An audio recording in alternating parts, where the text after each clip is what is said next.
Most of us fail in life because we're afraid of what everyone around you is thinking. That's 100% truth. People, one thing you have to learn early in life, I didn't learn this till later on. I don't give a motherfucker. You can't care what anybody thinks about you. If I cared what people thought about me, you think I'd be yelling out here, doing a 105-pound ruck, talking shit? This is who I am. Find out who you are and own that motherfucker and tell people to go f themselves. I had to stop caring what people thought about me. I realized that everybody's up. That's the one thing I realized. I walked around and I put these people on a fucking pedestal. Everybody was better than me. So I can't tell you anything about me because you're gonna judge me and I'm gonna feel even worse than what I am. What I realized, once I calmed my mind down and sat back and looked at how jacked up this world is, once you realize that you are not alone, everybody that's talking to you about how jacked up you are, only thing they've done better than you is they've hidden their f***ed up world better than you have. That's all they've done. We live by the narrative of other people. When I first called a recruiter to be a Navy SEAL and I was 297 pounds, the first recruiter looked at me and said, "You're not gonna be able to make this, man." So what he was doing was he's projecting his energy on me. He knew he couldn't be a fucking Navy SEAL. So God helped this black guy, because I was only the 36th African American to make it through in over 70 years. How's this black fat guy gonna make it through in my ass? He wouldn't even want to try. So he's projecting this. So a lot of us who are negative people, all we do is project how we feel on other people. A lot of times I'll be in a 200-mile run or something like that, and I'm all jacked up. Body's broken, mind's broken, spirit's broken. I started to say, what if I can pull this off? When I first walked into the Navy SEAL recruiter's office, he looked at me and said, there's only been 35 African Americans in 70 years make it through. You know what I said to myself? What if I can be the 36th? It's the what if I can pull off a fucking miracle. What if I can become someone that no one thinks I can be? And just me talking about that, I have the hair going up on my arms because it makes me just like, what if? So what happens is that there's a lot of negative people walking around the planet Earth who are afraid to try, because a lot of people are very negative in this world. So we are afraid to fail. Why? I told you, man, you shouldn't even try it, dude. Just chill out, relax. Why are you so crazy? Why are you so obsessed? So all that stuff drives the quitting mind, I call it. The mind wants to quit. The mind's tired. The mind thinks it's very deserving. So the biggest problem in this world is other people, not yourself. It's other people in your head. They are puppet mastering you pretty much on your life. My next door neighbor 2 months ago, she just killed herself. Tons of veterans I know, they killed themselves. I got an email 2 weeks ago from a family member that an 11-year-old boy killed himself from people at school bullying him. One thing about life is that people in life, they are the ultimate puppet masters. They exploit your weakness and they love to walk you around life and own space in your head. One of the biggest ways to cut those strings and walk on your own 2 fucking feet to your own destination in life is to build self-respect, self-esteem, self-discipline, all those things. Stay hard is not just about going to the fucking gym. Stay hard is about going that extra step and you fucking can't. That's what builds self-esteem and self-respect. Stay hard. Because I realized once I was talking to myself the right way and all this shit wasn't in my mind, wow. I went from this piece of shit kid who thought he was dumb, not successful, insecure, who stuttered when I first saw somebody, to a person who can now do all these things just because I now control my own mind.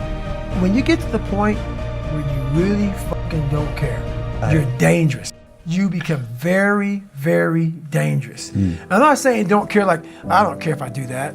No, when you don't care about other people and how they view you, about how you walk, how you talk, how you dress, where you want to go with your life. With success in life comes more haters. Don't make them hurt your feelings. Use them for fuel. Use them for energy. In times of need, put them on the fucking mental Rolodex in your mind. And when you don't want to do shit, roll through your brain. Pull up that motherfucker that you need. That person who said you couldn't do something. Weren't fast enough, good enough, smart enough, where the fuck it may be. Use it for energy. Instead of killing them with kindness, torch them with fucking success. In life, we have to continue pushing past the odds. Use everything this world has to give you for fuel. Stay hard. You know, growing up, I didn't want to tell anybody I wanted to be in the military. Because why? Some of my black friends, I was afraid of what they think. I was afraid of what other people thought about me. So now, when I go in the military, I didn't know you want to fucking join the military. I ain't tell you because I was afraid of what you thought. Once again, man, you allowed other people to shackle your mind. It's the worst thing in the world. So when I saw the military uniform when I was growing up, I thought to myself, if I can get that uniform on, I would find honor in wearing the uniform. So not only do I want to be in the military, I want to be in special ops. But I realized to be in special ops, you gotta know how to swim. So I got a how-to book on swimming. The first page was easy, float. So I went to the pool, tried to float. I sank right down to the bottom. I realized I was naked and boring as hell. The more I failed, the more my father's words would creep into my mind about how I'm not good enough. All this other bullshit he said to dehumanize me. As time went on, I started realizing the more I didn't quit, the more self-respect I gained. And the power was all mine. In life, it's important to do one thing. Many people will try to dehumanize you. It's up to you to find self-respect and dignity in yourself. You don't need a uniform to have honor. You need to have pride in yourself, dignity. Stay hard. You have to first accept it before you can fix it. A lot of people walk around, oh man, I'm good. I'm good. No, you're not. You have to accept what you're not. You have to, and people don't want to do that. That's the only way you can fix it. You have to accept it first before you can go on the journey. A lot of folks never even start the journey, man. They never start the journey because they live in this fake life that who they want to be, they act like they are, but they're not because they haven't fixed all this stuff yet. You got to fix this first before we can start our journey in life. So that's why I have them make this list. You fix these problems, now your journey can begin because you no longer care about how people are judging you. When you care more about how someone's judging you, you're going to stay right there. There's no forward momentum. Do you think you could go the other way and maybe become a bit cold if you don't care what anyone thinks? Your fiance, your kids, you know, they're not the people around. Do you not care what they think? See, that's the thing about it. You have to have an understanding of what not caring means. If your fiance and your kids don't believe in you, you can't care what they think. That means you chose the wrong support staff. So that's why a lot of people don't understand one another. Your support staff has to be like, if I'm going to go out and do whatever it is, my support staff is, my fiance. If she's like, you know what, I don't think that you should be doing that, I have to take it, why? So I can be open-minded. So why are you saying this? But if she's saying it because of her, that's not the right thing. Because I need backing to do what I'm going to do. Open-mindedness, I need support. So you got to be very clear thinking about all that stuff. For instance, there's all these things that are on TV, and we have all these news people judging people who f up in life. And yeah, they made big mistakes. But that person who is judging you on TV, I guarantee you that news person is saying, I'm glad that my shit didn't come out. I know that about people. So if you want to sit back and judge how jacked up I was and how messed up my life was, Merry Christmas, go for it. Have a good time. But I'm smiling at you right now, knowing you have a secret that you're not willing to share. It gives you a lot of power when you're able to go on a podcast this big and say, hey, tell me, I'll tell you anything you want to know. I no longer care. There's a lot of power in that. To be able to put your life on a billboard for the whole world to see and say, judge it, man. Judge it. Like just me talking about it makes me feel good. And that's another thing about it.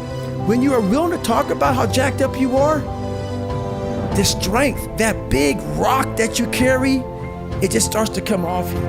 It just starts to come off. That's why I do it so often. I'm like, hey man, I'll tell you anything you want to know. I'm tired of being afraid. I'm tired of not telling you shit. I'm tired of lying about how good I'm not. I used to always want people to accept me and like me. So I became who they were. If you like something and I didn't like it, I liked it because you liked it. Become unapologetic of who the fuck you are in your life. If you get after it, you're a hard motherfucker. Get after it. You gotta make yourself better than what you think you are. And what that requires is people to not fucking understand you, not know you, not get you at all. Look at you like you're off. Look at you like you have a problem. Don't worry about that shit. Be unapologetic. Get after it. Stay hard. Be who the fuck you are. My circle's very small. I make sure I didn't handpick these people. Because I'm like, so you don't want people in your corner that are like, oh, let me pat you on the back for what the fuck you do. I don't want people patting me on the fucking back because I fucking woke up in the morning. No. So you don't want that. You want people who are honest with you, who are going to tell you what the fuck is honest. Honest and truthful people. So someone who's honest and truthful, who has lived and is accountable for their own personal life, that's who you want in your corner to say, hey man, you know, you're pretty fucking dumb for doing this, dude. Like, this is not smart. Or you're being a turd today. You're not getting after it. That's who you want in your corner. So you don't want a lot of people, hand-pick people to be in the corner who kiss their fucking ass. You don't want that. The most important step we'll ever take in life is our next one. A lot of us get our feet stuck in concrete. We get our feet stuck in concrete because we're afraid to make enemies. One thing in life, you're gonna always have haters. Embrace them. If you can walk on fucking water, trust me, your haters will say you can walk on water because you can't fucking swim. Shut the fucking noise out. Embrace the fact that people don't like you. It means you're doing something right. Stay hard. Stay in the fight. But I don't respect a lot of people. Because how am I going to respect you if you're not fucking grinding every day? And I don't mean working out, getting to the gym. Really going out there and grinding. So if you don't know how I'm living my life, how am I going to respect you? So you have to be a hard worker, period, dot. You got to work your fucking ass off. That's where I gain respect from you. So if you're working hard every day, now you have an opinion in my eyes. But if you're just a guy who talks shit and you live this fucking life of talking shit, come on, dude. I understand one thing. You're just talking shit. But if I see you every fucking day of your life trying to be better, every day, going through all the wickets to be better, you got my attention. I respect you now. So we first have to face the real you. The real me is David Goggins. The real me is a guy looking at you right now saying, I don't want to fucking be on this show right now because I used to stutter as a kid. And I'm afraid of that. I'm afraid that here in a second, I'm going to start fucking stammering and stuttering and the whole world's going to know that I have all these issues. But that's when I see right now, okay, Goggins, you got to go on this fucking show. That's Goggins. Goggins is saying, okay, David Goggins, you're a punk. Life made you this way. We can't live like this. We can't live in fear. We can't live in judgment. We can't be afraid of what the fuck people right now are looking at me saying about me. We cannot be afraid of that. That's Goggins. Goggins saying, fuck all of you who don't like me, who don't want it. And that person then comes in. But you have to be David Goggins and say, man, I'm afraid of this. I'm fucked up here. Life made me this way here. I stutter. I have these issues with reading and writing, and I'm fat and I'm insecure. You have to face that in that dark room. In that dark room is who you are. But in that dark room is where you have to create another human being that walks out of that dark room to face who you are. That's the only way you're going to get over all those things. You have to create someone else. Not like you have two different personalities. It is you. But you have to find strength. And that visualization of almost me cracking out Goggins, like almost like that Superman cape, like I'm coming out a different person, a person that doesn't give a fuck about anything. That's Goggins.